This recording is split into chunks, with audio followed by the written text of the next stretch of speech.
حوالے سے بھائی نے پوچھا ہے کہ حدیث میں آتا ہے کہ من سنہ سنتن حسنتن فی الاسلام یا سیئتن، تو اس کے بارے میں ذرا وضاحت فرمائیں۔ یہ حدیث بہت وضاحت طلب ہے، کیونکہ اس سے بڑا فتنہ جو ہے اس نے جنم لیا کہ دین میں نئی نئی باتیں لوگ نکالتے جا رہے ہیں جس کو بدعت کہتے ہیں، اور اسی حدیث کا حوالہ دیتے ہیں کہ حضور نے فرمایا جو اسلام میں ایک اچھا طریقہ کرے تو جو اس کو بعد میں بھی اپنائیں گے ان کا ثواب بھی اس کو ہوگا، جو برا طریقہ کرے گا اس کے کرنے والے بعد میں اس کا گناہ بھی ہوگا۔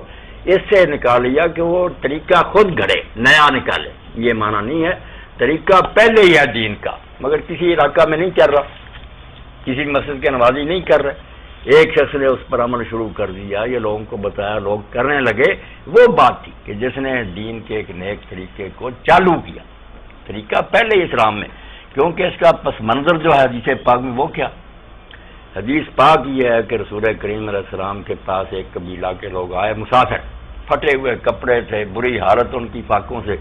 حضور نے ان کی حالت دیکھ کر خطبہ دیا کہ لوگوں ان کی مدد کرو، تو کوئی اثر نہ اتنا ہوا،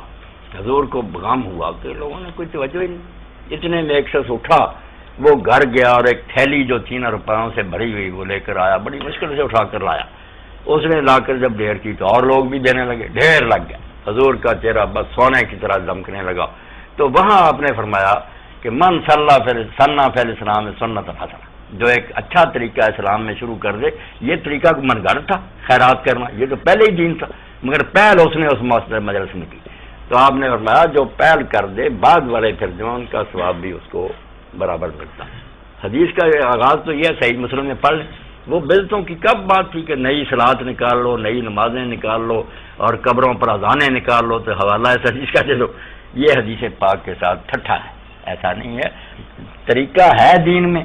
مگر کیسے علاقے میں نہیں کرتے لوگ، یا کسی طالب علم کو نہیں پتا، استاد نے سکھایا شروع ہو گیا، پھر یہی ثواب ملے گا۔ برا طریقہ بھی رائج کر دیا،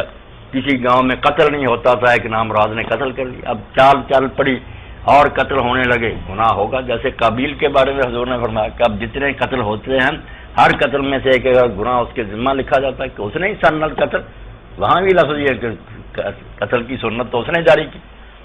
اس حدیث پاک سے کوئی نہ نکالے کہ نئی نئی بدعتیں جائز ہیں، یہ دین کی بات ہے کہ اگر کسی مسجد میں نہیں کسی محلے میں تو جو چالو کرے گا اس سنت کو بالکل اس کے بعد والوں کا بھی سوال ہے۔ چونکہ ہمارا وقت ختم ہونے والا ہے تو 2 چھوٹے